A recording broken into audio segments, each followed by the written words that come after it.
என் உயிரினும் மேலான தமிழ் பெருங்குடி மக்களே, உங்கள் அனைவருக்கும் மேலரசம்பட்டு சண்முகத்தின் பணிவான வணக்கங்கள். அன்பு உறவுகளே, நம்முடைய சேனலை நீங்கள் பார்ப்பது இதுவே முதல் முறையாக இருந்தால் உடனடியாக சப்ஸ்கிரைப் செய்து கொள்ளுங்கள். இல்லை என்றால் நாம் பதிவேற்றுகின்ற காணொலிகள் தொடர்ந்து உங்களுக்கு வருவதற்கு வாய்ப்பில்லை. தொடர்ந்து நம்முடைய காணொலியை பாருங்கள். காணொலி பற்றின உங்களுடைய மேலான கருத்துக்களை கருத்துரை பகுதியிலே பதிவு செய்வதற்கு தவறாதீர்கள். தொடர்ந்து நம்மோடு இணைந்திருங்கள் அன்பு உறவுகளே. வாருங்கள், இப்பொழுது காணொலிக்குள்ளே செல்லுவோம். மாணவியோட புகைப்படத்தை பாருங்க. இவங்க வந்துட்டு மதுவுக்கு எதிராக போராடி கொண்டிருக்கின்ற ஒரு சட்டக்கல்லூரி மாணவி. இவருடைய சகோதரி வந்துட்டு நந்தினி, இவருடைய தந்தையார் வந்துட்டு ஆனந்தன். இவர்கள் குறைந்தது 10 ஆண்டுகளுக்கு மேலாக தமிழகத்தில் உள்ள மதுக்கடைகளை மூட வேண்டும் என்று பல்வேறு போராட்டங்களை நடத்தி வருகிறார்கள். ஆனால் அரசாங்கமும் நீதிமன்றமும் இவர்களின் குரலை நெரிக்கின்ற விதமாக இவர்களை சிறையில் அடைத்து வைத்திருக்கிறது. இதற்கு ஒரு புறம் அரசாங்கமும் இன்னொரு புறமும் நீதிமன்றமும் காரணமாக இருக்கிறது. நீதிமன்றத்தை வந்துட்டு நம்ம எதிர்த்து பேசக்கூடாது, நீதிமன்றத்தை வந்துட்டு நம்ம குற்றம் சொல்லக்கூடாது. ஆனா நீதிமன்றமே குற்றம் செய்யும் பொழுது அந்த குற்றத்தை யார் சுட்டி காட்டுவது? அதையும் சாமானிய மக்களான நாம் தான் சுட்டிக்காட்டியாக வேண்டும். நீதிமன்றத்தை விமர்சிக்க கூடாது, நீதிமன்றத்திற்கு எதிராக கருத்து சொல்லக்கூடாது, ஆமாம் சொல்லக்கூடாது. இதை சட்டம் சொல்லுகிறது என்றால் நீதிமன்றமே மக்களுக்கு எதிராக செயல்படும் போது மக்கள் எங்கே போவது? சட்டங்கள் யாருக்காக இயற்றப்பட்டது? ஒரு சட்டக்கல்லூரி மாணவி மதுக்கடைகளை முற்றிலுமாக மூட வேண்டும். இந்த மதுவால் தமிழகமே சீரழிந்து போனது. பலவிதமான நோய்களுக்கு ஆட்பட்டு இளைஞர்கள் எல்லாம் பாழ்பட்டு போனார்கள். இளம் விதவைகள் இந்த மண்ணில் உருவாவதற்கு காரணமாக மதுவே இருக்கிறது. மது வீட்டுக்கும் நாட்டுக்கும் குடிக்கும் கேடு என்று அவர்களே எழுதி வைத்துவிட்டு அத்தை அரசே விற்பனை செய்கிறது என்றால் இது அரசாங்கமா என்று ஒரு மாணவி, ஒரு சட்டக்கல்லூரி மாணவி, என்ன தவறு இருக்கிறது? என்ன தவறு இருக்கிறது? அரசாங்கம் மக்களை காப்பாற்றுவதற்காக மக்களால் அமைக்கப்படுவது. இது மக்களாட்சி, ஜனநாயக நாடு. அந்த மக்களால் தேர்ந்தெடுக்கப்பட்ட அரசு மக்களுக்கு எதிராக மக்களின் உயிரை கொல்லுகின்ற மதுவை அரசே கடைகளை திறந்து விற்கிறது என்றால் யார் இதை கேள்வி கேட்பது? சட்டம் தானே கேள்வி கேட்க வேண்டும். நீதிமன்றம் என்ன சொல்லுகிறது? மக்களால் தேர்ந்தெடுக்கப்பட்ட அரசு, அந்த அரசின் கொள்கை முடிவில் நாம் தலையிட முடியாது என்று சொன்னால் எத்தனையோ பிரச்சனைகள் அதே மக்களால் தேர்ந்தெடுக்கப்பட்ட அரசு, எத்தனையோ பிரச்சனைகளுக்கு அதே மக்களால் தேர்ந்தெடுக்கப்பட்ட அரசு சட்டமன்றத்தில் தீர்மானங்களை போட்டு ஆளுநருக்கு அனுப்பி வைத்து, ஆளுநர் ஜனாதிபதிக்கு அனுப்பி வைத்து, ஜனாதிபதி நீதிமன்றம் வரைக்கும் கொண்டு போய் கடைசியில் அந்த சட்டத்தை நிறைவேற்ற முடியாதுன்னு சொல்லிட்டு நீதிமன்றம் ரத்து பண்ண எத்தனை வழக்குகளை நாம் இதுவரையில வரலாறுல பார்க்கல. இந்த மதுவுக்கு எதிராக போராடுகிறவர்களை மட்டும், குறிப்பாக தமிழ்நாட்டில் ஆளுகின்ற அரசும் நீதிமன்றமும் சேர்ந்தே அந்த மதுவுக்கு எதிராக போராடுகின்ற போராட்டக்காரர்களை அடக்குகின்ற வேலையை, போராட்டக்காரர்களை மிரட்டுகின்ற வேலையை தொடர்ந்து அரசும் நீதிமன்றமும் செய்கிறது என்றால் மக்களுக்கு யார் பாதுகாப்பு? IPS 320 சட்டத்தின்படி மதுவை விற்பது தனிநபராக இருந்தாலும் அது அரசாக இருந்தாலும் இந்திய அரசியலமைப்பு சட்டத்தின்படி அது குற்றம். அந்த குற்றத்தை செய்பவர்களுக்கு, அது முதலமைச்சராக இருந்தாலும் சாமானிய குடிமகனாக இருந்தாலும், அவர்களுக்கு 10 ஆண்டுகள் வரை சிறை தண்டனை. அப்படி இருக்கும் பொழுது பல லட்சக்கணக்கான மக்களை இதுவரை கொன்றிருக்கிறது டாஸ்மாக் மதுக்கடை. இந்த டாஸ்மாக் மதுக்கடையால் தமிழகத்தில் லட்சக்கணக்கான இளம் விதவைகள் உருவாக்கப்பட்டிருக்கிறார்கள். இந்த மதுக்கடையால் லட்சக்கணக்கான குழந்தைகள் பெற்றோர்களை இழந்து அனாதைகளாக வளர்கிறார்கள். இதற்கெல்லாம் காரணமானது தமிழ்நாடு அரசுதான். இன்று இருக்கின்ற திமுக அரசாக இருந்தாலும், நேற்று இருக்கின்ற அதிமுக அரசாக இருந்தாலும் இருவருமே தான் இதற்கு பொறுப்பாளர்கள். ஏனென்றால் இந்த டாஸ்மார்க்கை கொண்டு வந்து தமிழகத்தில் திணித்தது இந்த இப்ப சமீபத்தில் தர்மபுரி மாவட்டத்தில் காரிமங்கலத்துக்கு பக்கத்தில் ஒரு கிராமத்தில் 10 இளைஞர்கள் போயிட்டு மது அருந்திருக்காங்க ஒரு விவசாய நிலத்தில். அதில் 2 சிறார்கள் என்று சொல்லப்படுகிறது, 18 வயதுக்கு உட்பட்ட குழந்தைகள். இவர்கள் உட்பட மொத்தம் 10 பேர் என்று சொல்லப்படுகிறது. இந்த 10 பேரும் போயிட்டு ஒரு விவசாய நிலத்தில் மணிக்கணக்கில் உட்கார்ந்துக்கிட்டு இவனுங்க குடிச்சு கும்மாளம் அடிச்சிட்டு இருந்திருக்காங்க. அந்த நிலத்தின் உரிமையாளர், அவர் பேரு சரவணன், அந்த நிலத்தின் உரிமையாளர் வந்துட்டு அவர்களை போயிட்டு குடிக்கிறதா இருந்தா உங்க வீட்டுல உங்க இடத்துல போயிட்டு எங்கன்னா உட்கார்ந்து நீங்க மணிக்கணக்கில் குடிச்சிட்டு இருக்குங்க, என்னுடைய விவசாய நிலத்துல நீங்க குடிக்கிறது நிலத்துல உட்கார்ந்துக்கிட்டு நீங்க குடிச்சிட்டு இருக்காதீங்க, நீங்க முதல்ல இடத்த காலி பண்ணுங்கன்னு போய் சொல்லியிருக்காரு. இதுல என்ன தப்பு இருக்கு? இதை சொன்ன காரணத்திற்காக அந்த நிலத்தின் உரிமையாளர் சரவணனை தேவையில்லாத வம்பு சண்டை இழுத்து அவர்களை அடித்து குத்தி கொலை பண்ணிட்டு இருக்கானுங்க இந்த 10 பேரும் சேர்ந்து. மது ஒரு மனிதரை எங்கே கொண்டு போய் நிறுத்துகிறது என்பதை பாருங்கள். அவர் ஒரு சாமானிய மனிதர், அவருக்கும் இந்த குடிக்கும் எந்த சம்பந்தமே இல்லை. குடிகாரர்கள் அவர்கள் கூத்தடித்துக் கொண்டிருக்கிறார்கள் இவருடைய நிலத்துல குடிச்சிட்டு.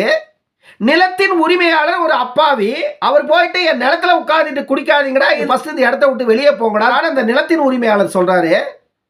அந்த நிலத்தின் உரிமையாளருக்கு அதை சொல்லுவதற்காக, ஆனால் அதை சொன்ன குற்றத்திற்காக அந்த நிலத்தின் உரிமையாளரை அடித்து குத்தி கொலை பண்ணியிருக்காங்க. 3 பேரை வந்துட்டு அந்த கிராம மக்களே பிடித்து காவல்துறையினர் ஒப்படைத்து இருக்கிறார்கள். ஆனா மீதமுள்ள நபரை வந்துட்டு காவல்துறை கைது செய்திருக்கிறது. ஆனா தமிழ்நாட்டில் இருக்கிற ஒரே ஒரு ஊடகம் கூட இதை பத்தி பேசவே இல்லை. ஏன்னா மு.க. ஸ்டாலின் கோச்சிக்குவார், உதயநிதி அண்ணன் கோச்சிக்குவார். அதை பற்றியெல்லாம் பேசக்கூடாது. எதை பேசணும் எதை பேசக்கூடாதுன்னு முதல்ல தெரிஞ்சுக்கிங்க ஊடகங்க. சும்மா தேவையில்லாத அங்கே மதுவை வாங்கிட்டு போனான், குடித்தான், அவன் குத்தனான், அவன் கொலை பண்ணிட்டான்ற கதையெல்லாம் கொண்டு வந்து டிபேட் பண்ணிட்டு இருக்காதீங்க. அப்படியெல்லாம் டிபேட் பண்ணிங்கன்னா சேனலில் நீங்கள் வேலை செய்ய முடியாது, உங்களை தூக்கிடுவோம் ஃபஸ்ட்டு. இப்படிப்பட்ட ஊடகத்துறைகள் தான் இன்றைக்கி தமிழ்நாட்டில் இருக்குது. ஏன்னா எல்லாமே ஆளுங்கட்சியின் கொத்தடிமைகளாக வேலை செய்து கொண்டிருக்கிறார்கள். இது மக்கள் விரோத அநீதி நடக்குது, கேட்கறதுக்கு யார் இருக்கா? மருத்துவர் ஐயா அவர்கள் 40 ஆண்டுகளாக போராடுறாரு தமிழ்நாட்டில் பூர்ண மதுவிலக்கை கொண்டு வாங்கணும். டாக்டர் அன்புமணி அவர்கள் தொடர்ந்து பலதரப்பட்ட போராட்டங்களை நடத்தி வருகிறார், இந்த மதுவிலக்கை தமிழ்நாட்டில் நடைமுறைப்படுத்துங்கள் என்று. ஆனா டாக்டர் ஐயா போராடுவதோ மருத்துவர் அன்புமணி அவர்கள் போராடுவதோ இந்த ஆளுகின்ற அரசுக்கு ஒரு, ஏன்னா அவர்கள் எப்பவுமே போராடிட்டு தான் இருப்பாங்க, நம்ம வேலையை நம்ம செஞ்சுட்டு போவோன்ட்டு அவங்க செஞ்சுட்டு இருக்காங்க. மக்களிடம் கேட்பது என்ன? மக்களின் பக்கம் யார் நிற்கிறார்களோ அவர்களிடத்தில் அதிகாரத்தை கொடுங்க, அவர்களிடத்தில் ஆட்சியை கொடுங்க. அப்படி ஒரு நிலை வரும் பொழுது இப்படிப்பட்ட மக்களுக்கு எதிரான எந்த ஒரு பிரச்சனையும் இங்க நடக்காதவாறு அவர்கள் பார்த்துக் கொள்ளுவார்கள். அப்படிப்பட்ட ஆட்சியாளர்கள் தான் நமக்கு வேணும். ஆனா நம்ம என்ன பண்ணோம்? மக்களை அழிக்கின்றவர்களை அதிகாரத்தை கொடுத்துட்டு அவங்க தொடர்ந்து நம்மளை அழித்து கொண்டுதான் இருப்பார்கள். நமக்கு எதிரான திட்டங்களை தான் உருவாக்குவார்கள், நமக்கு எதிரான பிரச்சனைகள் உருவாகும், அதை வைத்து அவர்கள் அரசியல் செய்து கொண்டுதான் இருப்பார்கள். 10 வயசு குழந்தையிலிருந்து குடிக்கிறதுக்கு ஆரம்பிச்சிட்டான் நாட்டில். இளம் பெண்கள் எல்லாம், கல்லூரி செல்லுகின்ற பெண்கள் எல்லாம் குடிக்கிறத பார்க்கிறோம். எவ்வளவு பெரிய கேவல மாநிலத்திற்கு 10 வயது குழந்தையே குடிக்க ஆரம்பிச்சிட்டான்னா அவன் எதிர்காலத்தில் அவனுடைய நிலைமை எப்படி இருக்குன்னு யோசிச்சு பாருங்க. அவனுக்கு எதிர்காலம்னு ஒன்று இருக்குமா? இதைத்தான் நான் ஏற்கனவே பல முறை பல காணொளிகளில் பேசியிருக்கிறேன். ஒரு குழந்தை 10 வயதில் குடிக்க தொடங்குகிறான், 20 வயதுக்குள்ளாக அவன் முழுநேர குடிகாரனாக மாறிவிடுகிறான். அந்த குடிகாரனாக மாறுகின்ற காலகட்டத்தில் தான் அவன் திருமணத்தை செய்து கொள்கிறான். திருமணம் செய்து கொண்ட பிறகு 25 30 வயதிற்குள்ளாக அவனுடைய வாழ்க்கையே முடிந்து போகிறது. அதற்கு இடையில் அவனுக்கு 2 குழந்தைகள் வந்து விடுகிறது. இவன் இறந்து போறான். இவனை நம்பி திருமணம் செய்து கொண்ட அந்த பெண்ணுக்கு 2 குழந்தைகள், அவள் இங்கு விதவை. இந்த 2 குழந்தைகளை வைத்துக் கொண்டு அந்த ஒரு பெண் இந்த மண்ணில் போராடுகின்ற போராட்டம் எவ்வளவு இருக்கிறது என்பது சாமானிய மக்கள் சிந்திக்கணும். முதல்ல பெண்கள் இதை சிந்திக்கணும். நான் ஒரே ஒரு வேண்டுகோளை வைக்கிறேன் பெண்களுக்கு, தயவு செய்து நீங்க எந்த சாதி மதம் மொழி எல்லாத்தையும் கடந்துருங்க. தமிழ்நாட்டின் அவசியம் என்ன அப்படின்னு யோசிங்க. அதுவில்லாத ஒரு மாநிலமாக தமிழ்நாடு மாறிடுச்சுன்னா எல்லாருடைய குடும்பத்திலையும் கண்டிப்பாக ஆனந்தம் விளையாடும். ஏன் இதை நான் சொல்லுகிறேன் என்றால், சாமானிய ஒரு தனி மனிதன் ஒரு நாளைக்கு இன்றைய நிலையில 500 ரூபாய் சம்பாதிச்சாலும் அந்த 500 ரூபாய் அந்த வீட்டுக்கு மட்டுமே பயன்படும். ஒரு தனிநபரால் அதை செலவழிக்க முடியாது. இன்னைக்கு அந்த 500 பத்துறது இல்லை அந்த தனிநபருக்கு. 500 ரூபாய் சம்பாதிச்சு 500 ரூபாய் 500 ரூபாய் சம்பாதிக்கிற ஒரு தனிநபரை அன்னைக்கே அதை குடிச்சு காலி பண்ணிடலாம்.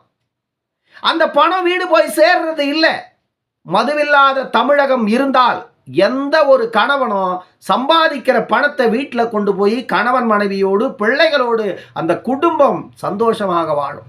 இந்த நிலை நாட்டில் வரணும்னா பெண்கள் வந்துட்டு ஆண்களை விட்டுடுங்க. குடிகாரர்கள் வந்துட்டு கண்டிப்பா அன்புமணிக்கு வாக்களிக்க முன் வர மாட்டார்கள். ஏன்னா அன்புமணி வந்தா மதுக்கடையை முதல்ல மூடிடுவாருங்கிறதா உங்களுக்கு நல்லா தெரியும். தமிழ்நாட்டில் இருக்கிற ஒட்டுமொத்த பெண்களும் திரண்டு அன்புமணிக்கு ஓட்ட போடுங்க, தமிழ்நாட்டை மீட்டெடுங்க. தமிழ்நாட்டை மீட்டெடுப்பதற்கு வேறு வழியே இல்லை. பெண்களின் வாக்குதான் இந்த மாநில மக்களின் வாழ்க்கையை மாற்றும். ஒட்டுமொத்த பெண்களும் கட்சி பார்க்காதீங்க, ஜாதி மதம் பார்க்காதீங்க, எந்த சின்னத்தையும் பார்க்காதீங்க. அன்புமணி என்ற ஒரு தனிப்பெரும் ஆளுமையை அந்த மனிதர் உங்களிடம் கேட்பது எனக்கு அதிகாரம் வேண்டும் என்று அவர் ஒருபோதும் கேட்கலை. உங்களை காப்பாற்றுவதற்கு, உங்களை பிள்ளைகளை காப்பாற்றுவதற்கு எனக்கு ஒரு முறை வாய்ப்பு கொடுங்கள். அந்த ஒரு வாய்ப்பு உங்களுடைய அடுத்த தலைமுறைகளை இங்கு சீரோடும் சிறப்போடும் வாழ்கின்ற ஒரு இளைய தலைமுறைகளை என்னால் உருவாக்க முடியும். எனக்கு ஒரு வாய்ப்பளிங்கள் அப்படின்னு தான் கேட்கிறார். அவர் பதவிக்காக ஆசைப்படுற மனிதர் அல்ல.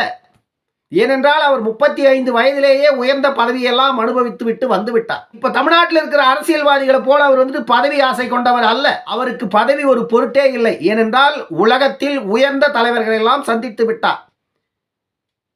உலக தலைவர்களால் எல்லாம் போற்றப்பட்டு விட்டார். அவருடைய சாதனைகளை பாராட்டி உலக நாடுகள் எல்லாம் அவருக்கு விருது வழங்கி பாராட்டி விட்டது. இனி அவருக்கு எந்த ஒரு பதவியும் பொருட்டல்ல. மக்களின் வாழ்க்கை மட்டுமே அவருக்கு மிக முக்கியமாக இருக்கிறது. இந்த மண்ணையும் மக்களையும் காப்பாற்றியாக வேண்டும் என்ற இடத்தில் அவர் நிற்கிறார். அவருக்கு ஒரு வாய்ப்பு கொடுத்து பாருங்கள். இப்படிப்பட்ட குடிபோதையில் மிதக்கின்ற மாநிலமாக தமிழ்நாடு ஒருபோதும். இன்று அந்த சட்டக்கல்லூரி மாணவி ரோட்ல இறங்கி போராட போறேன், 8ஆம் தேதி நான் உண்ணாவிரதம் இருக்க போறேன், எனக்கு எல்லாரும் ஆதரவு கொடுங்க அப்படின்னு அந்த சட்டக்கல்லூரி மாணவி நிரஞ்சனா கேட்டிருக்காங்க. சட்டக்கல்லூரி மாணவி நந்தினியோட தங்கை நான் உண்ணாவிரதம் இருக்க போறேன், எனக்கு எல்லோரும் ஆதரவு கொடுங்க அப்படின்னு கேட்டிருக்காங்க. கண்டிப்பாக அவருக்கு ஆதரவு கொடுக்கணும். இப்படிப்பட்ட இளம் வழக்குரைஞர்கள் சமூக பிரச்சனையை கையில் எடுத்து அதற்கு தீர்வு வரும் வரையில் எங்கள் போராட்டம் ஓயாது என்று களத்தில் நிற்கிறார்கள் இல்லையா, அவர்களுக்கு கை கொடுங்கள். ஏனென்றால் இப்படிப்பட்ட இளைஞர்கள் தான் எதிர்கால தேசத்தின் தூணாக விளங்கப் போகிறவர்கள். இவர்களை கண்டிப்பாக கரம் பிடித்து நாம் இழுத்து செல்ல வேண்டியது ஒவ்வொரு குடிமகனின் கடமையாகும் என்பதை மறந்து விடாதீர்கள் அன்பு உறவுகளே. இன்னொரு காணொலியில் சந்திக்கும் வரை உங்களிடமிருந்து விடைபெற்றுக் கொள்வது மேலரசம்பட்டு சண்முகம். நன்றி, வணக்கம் அன்பு உறவுகளே.